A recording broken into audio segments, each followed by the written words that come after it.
So this marriage vow, what we're doing is to look at it from the angle of the man, of the husband. It's very easy, it's very quick, and from my experience of marriage counseling, I always see, the man blaming the wife. She's the one that caused it.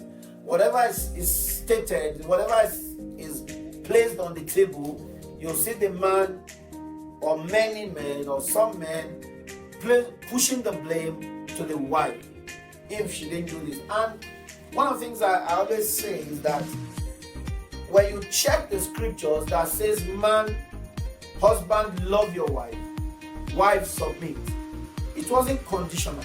It was an absolute. It's an absolute instruction. It is not dependent on the other person doing whatever. It says, husband, love your wife. Simple. It didn't say, husband, love your wife if and when your wife submits to you. And I see that a lot in men. Always saying, she didn't do this, that's why I did this. And if truly a man is the head of the home, then you must take the high road. You must take the high road. That is what maturity is all about. The woman can do whatever, I'm not supporting the fact that a woman can misbehave. That's not what I'm saying. But I'm saying that you take the high road. If you are the head, if you are the husband, you take the high road. Okay, so you do what you're supposed to do. And then also what you are doing today, God helping us, is again to continue and look at the marriage vow deeply. Again, last week, trying to do a recap. If you remember, we're talking about why is it called a vow? Why not something else? Why not marriage statement, marriage expression, marriage decision, whatever? Why the vow? And I discovered that in spite of the new age, in spite of how a lot of us, a lot of things have crept into the church, a lot of adjustments, a lot of unbelievable things, I still discover that everybody's still sticking to that word vow. In my study of this, I didn't come across anyone trying to change the word. It's always the marriage vow. It's always the marriage vow. Even though the content might be different from one to another, it is always the marriage vow. They have not changed it. That underscores the importance. It is a vow. It's not an opinion. It's not a subjective thing. It's not, okay, it's a vow. It's a vow. And then, you will agree with me that there are many versions of the vow. Many versions. Many versions of the vow.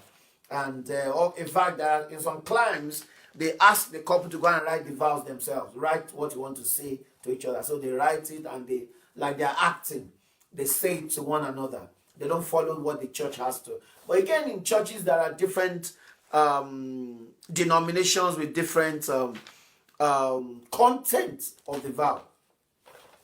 But having gone through a lot of vows from different churches, different places, I had to zero down, look at it and come to terms with the basic thing about vow. What I'm going to read to you, that's how I ended last Friday. What I'm going to read to you is basically, the words may be slightly different from one denomination to the other, one church to the other, but basically that's what it contains. All right?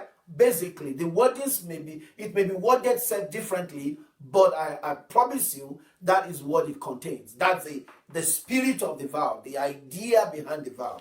Because it's not possible, of course, obviously, to read everything. So I have a vow here that, taking primarily, especially from some established churches, and you discover that that's basically what they have there. Praise the Lord. Okay. So, like I concluded, or like I ended the program last Friday. Let me again read, on a general note, the content of a marriage vow. Whatever church you go to do it, you will basically have something like this. What I'm about to read to you, you'll basically have something like this.